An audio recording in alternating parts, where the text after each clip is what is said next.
और अब आपको कुछ महत्वपूर्ण जानकारी साझा करते हैं। आपको ये जानना चाहिए कि आखिरकार पेंच फंसा कहां है।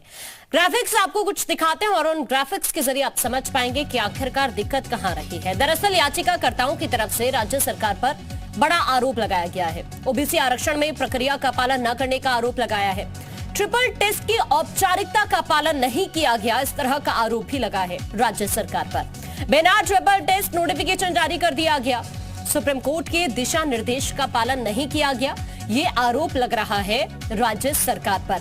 हालांकि आज सुनवाई हुई और आज सुनवाई पूरी हो चुकी है और अब इंतजार है 27 तारीख का, जब कोर्ट का फैसला सबके सामने होगा। इस वक्त कुछ खास मेहमान हमारे साथ जुड़ने जा रहे हैं, सभी का परिचय मैं आपसे करा देती हूं एक एक करके। इस वक्त अशोक पांडे जी हैं, प्रवक्ता हैं, बीजेपी से हमारे साथ जुड़ गए हैं, बहुत स्वागत है आपका। विनय सिंह जी प्रवक्ता हैं, समाजवादी पार्टी से हमारे साथ जुड़ गए हैं। संदीप पांडे हमारे साथ जुड़ेंगे आगे। विजय उपाध्याय साहब ये जूस और आइसक्रीम शॉप चलाते हैं और हर महीने 3 लाख तक कमाते हैं। आपको शुरू करना है, इनसे सीखना है तो फ्रीडम ऐप को अभी डाउनलोड कीजिए। इस वक्त हमारे साथ जुड़े हैं राजनीतिक विश्लेषक हैं आप, आपका भी सर बहुत स्वागत है। एक एक करके सभी का रुख करते हैं और सबसे पहले बीजेपी का रुख करते हैं। अशोक पांडे जी, जो आरोप इस वक्त आप पर लग रहे हैं कि आपने ट्रिपल टेस्ट की औपचारिकता को पूरा नहीं किया, सुप्रीम कोर्ट की तरफ से जो आदेश था आयोग के गठन करने का वो आपने पूरा नहीं किया और इसी वजह से शायद अब ये सभी चीजें देखनी पड़ रही हैं। इतनी सारी याचिकाएं दाखिल कर दी गई है, राज्य सरकार पर आरोप लग रहे हैं, इतनी जल्दी क्या थी सर आपको? देखिए कि अनर्गल आरोप है, तो हम तो निश्चित तौर पे आपको बता दें चुनाव कराने का काम चुनाव आयोग का है। जिस तरह से और जो औपचारिकताएं सरकार की थी हमने सारी पूरी किया। ये अलग बात है कि आरक्षण पर लोगों से आपकी भी मांगी गई थी, आरक्षण पे चुनाव आयोग ने भी चर्चा किया था, उसके बाद जाके कोई निर्णय आने वाला था। तब तक के निश्चित तौर पे कोर्ट में जब मामला चला गया तो इस पर हम लोग बोलने के अधिकारी नहीं है। कोर्ट का जो भी फैसला होगा। नहीं सर, आपने ट्रिपल टेस्ट की जो प्रक्रिया थी उसी पर मेरा आपसे सवाल है, वो प्रक्रिया आपने क्यों नहीं फॉलो करी यहाँ पे? देखिए मेरा ये मानना है कि निश्चित तौर पे उन सारी प्रक्रियाओं को पूरा किया गया था।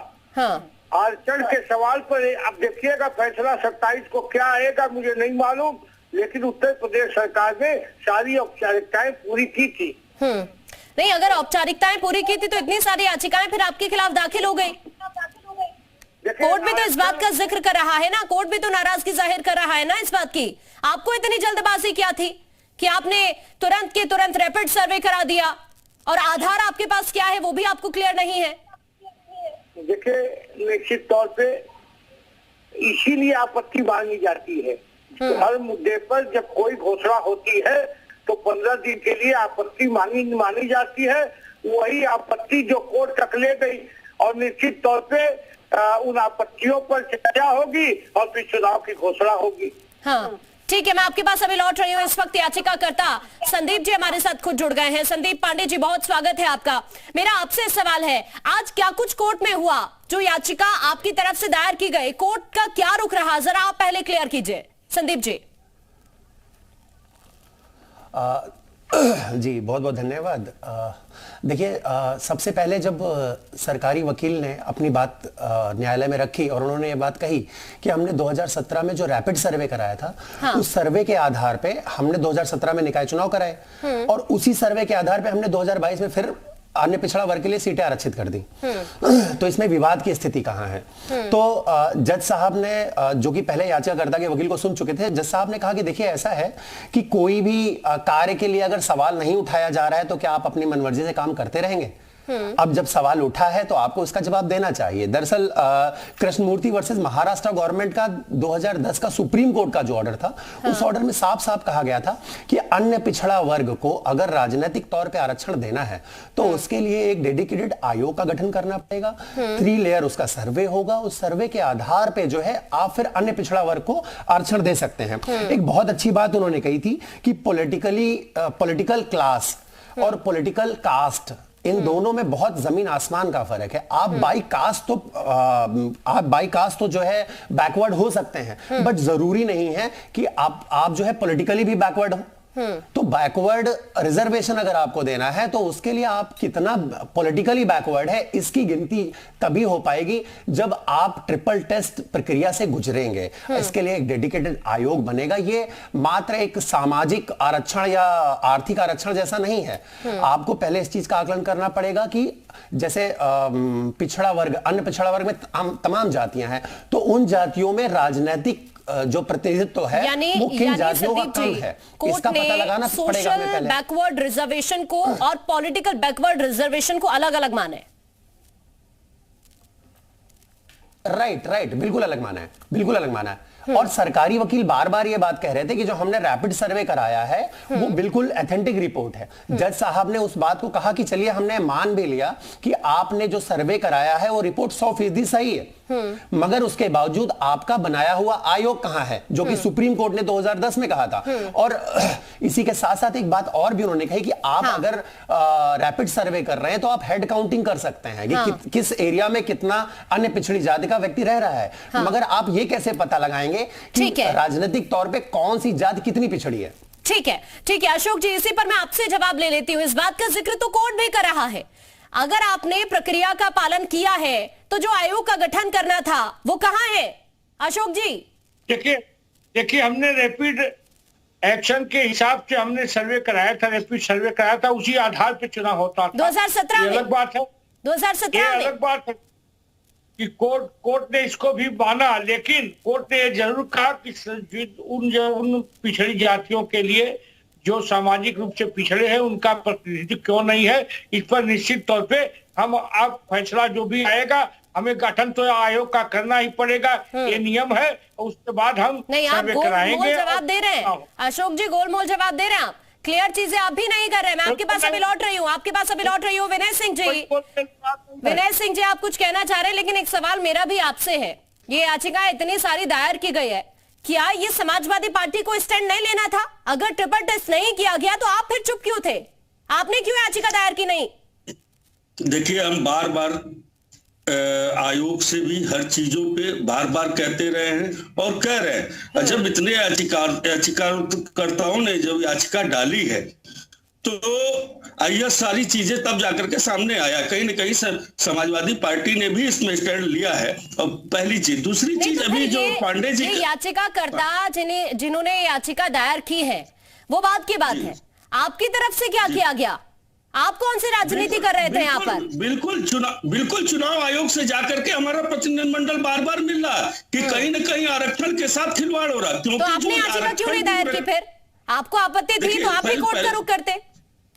बिल्कुल किया, बिल्कुल है। आखिर ये लोग जितने लोगों ने डाला है, क्या ये हमारे नहीं है? हम ये बांटने वाला काम नहीं करते। पूरा उत्तर प्रदेश हमारा है, हम पूरे उत्तर प्रदेश के साथ खड़े हैं। तो इन्होंने जो ये रैपिड एक्शन सर्वे किया है, असल में ये रैपिड एक्शन सर्वे जो है इनकी राजनीतिक पार्टियों ने किया। भारतीय जनता पार्टी ने अपने हिसाब से क्योंकि जो अभी आपने देखा मैनपुरी का जब चुनाव हुआ, खतौली का चुनाव हुआ, तो इतना डर गए थे ये लोग कि इन्हें कहीं ना कहीं षड्यंत्र रचना पड़ा, क्योंकि यह चुनाव ये जान रहे हैं कि इस निकाय चुनाव में बुरी तरह से हारने जा रहे हैं। क्योंकि जो मैनपुरी मॉडल है वह पूरे उत्तर प्रदेश ने देखा, उसको समझा है। नहीं, और तो ये लोग तो डर गए थे, ये लोग तो डर गए थे। आप क्या कर रहे थे अभी तक? फिर हम बार बार कब नहीं जाते हैं चुनाव आयोग के समक्ष, कब नहीं जाते हैं? हमेशा कहते हैं आखिर किससे गुहार करेंगे? प्रशासन से गुहार कर, राज्यपाल से मिल रहे हैं, और क्या कर सकते हैं? और बाकी ये जितने लोगों ने डाला हम उनके साथ खड़े हैं। और इन लोगों ने कहीं के जो कह रहे हैं कि 2017 का आधार मान करके,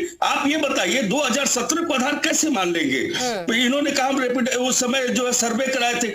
जब अब इस समय परसीमन हुआ है तो बहुत से क्षेत्र बदले हैं, बहुत से क्षेत्र बदले हैं, बड़े हुए हैं। कुछ को काट के उनके साथ जोड़ा गया, किसी को किसी के साथ जोड़ा, तो कहीं न कहीं आरक्षण के साथ खिलवाड़ करने की इनकी मंशा कभी नहीं रही। अभी विजय उपाध्याय जी भी इस वक्त हमारे साथ जुड़े हुए हैं। विजय जी, ये जो पूरी प्रक्रिया चल रही है, ये जो ट्रिपल टेस्ट का गठन न करने के लिए, आयोग का गठन करने की बात कही गई ट्रिपल टेस्ट के लिए, वो चीज नहीं हुई। ये जल्दबाजी जो की गई है सरकार की तरफ से, जो याचिकाकर्ता आरोप लगा रहे हैं राज्य सरकार पर, ये सारी चीजें कैसे आप देख रहे हैं? देखिए, एक साल पहले महाराष्ट्र में ये मुद्दा सबसे पहले गरमाया था और जिस आदेश के हवाले से यहाँ रिट पड़ी है वो महाराष्ट्र से जुड़ा हुआ है और सारी प्रक्रिया, सारी व्यवस्था एक साल पहले के कोर्ट ऑर्डर में महाराष्ट्र के लिए निर्देशित की जा चुकी हैं। इसमें कई चीजें हैं, जैसे संदीप पांडे बता रहे हैं कि भाई जो पॉलिटिकली बैकवर्ड है, तो पॉलिटिकल बैकवर्ड का जो थ्योरी है, इसमें जो कोर्ट के ऑर्डर में है कि नहीं, मैंने कोर्ट का ऑर्डर नहीं देखा है। हाँ। लेकिन अगर पॉलिटिकल बैकवर्ड की बात करेंगे तो ये देखना पड़ेगा कि भाई कितने % लोग किसी पर्टिकुलर कास्ट के पॉलिटिक्स में हैं कि नहीं है। तो अब इसका पहले आयोग बनेगा। अब एक साल पहले अगर कोर्ट का फैसला था तो एक साल पहले से इसकी तैयारी होनी चाहिए थी। यहाँ पे आके तैयारी करना, मुझे नहीं लगता कि कोई आयोग बना के कोई सर्वे कराना और फिर चुनाव को लंबे समय तक टालना संभव हो पाएगा।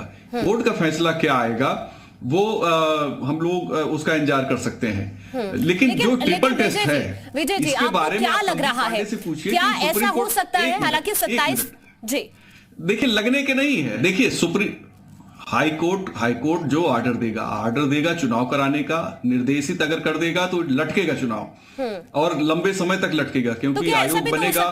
आयोग अब उसमें ये भी बहस शुरू होगी कि सोशल बैकवर्ड हो सकता है, क्योंकि ऑलरेडी कोर्ट का ऑर्डर है महाराष्ट्र के मामले में। कह रहा हूं महाराष्ट्र सरकार के मामले में, पंचायत चुनाव के मामले में एक साल पहले का ऑर्डर ऑलरेडी है। उसी ऑर्डर को आधार बनाया है यहाँ याचिकाकर्ताओं ने। संदीप पांडे जी से पूछिए कि वास्तव में आयोग बनने के बाद कितने दिन लग सकते हैं, ट्रिपल टेस्ट क्या है जिसकी बार बार बात हो रही है। मैं भी कोर्ट के ऑर्डर से आज तक नहीं समझ पाया हूं कि ट्रिपल टेस्ट क्या है। ये 3 टेस्ट कौन से हैं, किस तरीके का, क्या ये किस तरीके का टेस्ट है, कैसे कौन करेगा इसको टेस्ट, क्या आयोग करेगा, कौन तय करेगा, इसके मानक क्या है, क्या कोर्ट में ये सारी डिटेल उसकी दी गई है कि नहीं दी गई है। हाँ ठीक है। ये इस वक्त संदीप पांडे जी भी क्योंकि खुद हमारे साथ जुड़े हुए हैं, जितना मुझे पता है इसके दरअसल इसके जरिए, इस टेस्ट के जरिए ये होता है कि निकायों का जो पिछड़ेपन की स्थिति है उसका आकलन किया जा सकता है। संदीप जी इस वक्त हमारे साथ जुड़े हुए हैं, शायद आप ज्यादा क्लियर कर पाएंगे। संदीप जी एक बार दर्शकों को भी और अभी खुद जानना चाहते हैं राजनीतिक विश्लेषक जो इस वक्त हमारे साथ जुड़े हुए हैं, जो 3 इसके पार्ट्स हैं ट्रिपल टेस्ट के, जिसमें मैंने अभी जिक्र किया कि निकायों का पिछड़ेपन की जो स्थिति है उसका आकलन भी किया जा सकता है। इसके अलावा 2 और पहलू है, सर आप वो एक बार क्लियर करेंगे संदीप जी? जी मैं बिल्कुल क्लियर करूंगा, मगर उसके पहले मैं जो समाजवादी पार्टी के प्रवक्ता विनय सिंह जी हैं, मैं उनको क्लियर करना चाहता हूं। हाँ। कि मैं किसी पार्टी विशेष का व्यक्ति नहीं हूं, मैं एक सामाजिक कार्यकर्ता हूं।